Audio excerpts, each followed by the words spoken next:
regarding effects of drugs and alcohol to seafarers in relation to sexually transmitted disease infections.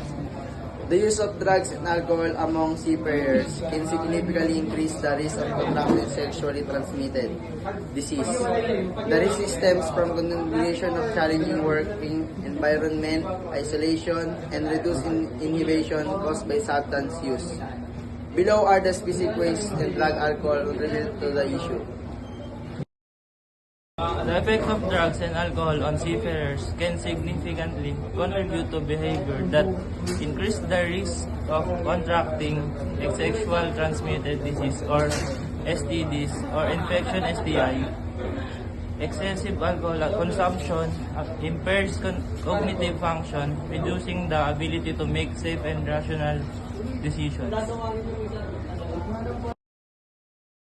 Drug and alcohol use among seafarers and the risk of sexually transmitted disease and infections is a significant concern.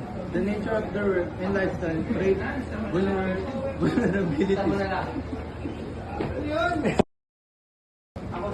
By addressing these challenges, the maritime industry can foster safer and healthier practices among seafarers, ultimately reducing the prevalence of STDs and substances-related issues.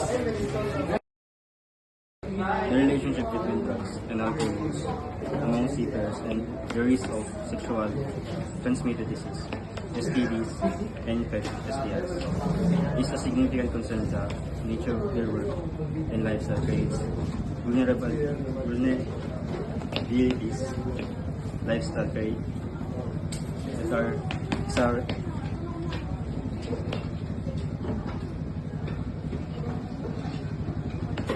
that are substance use.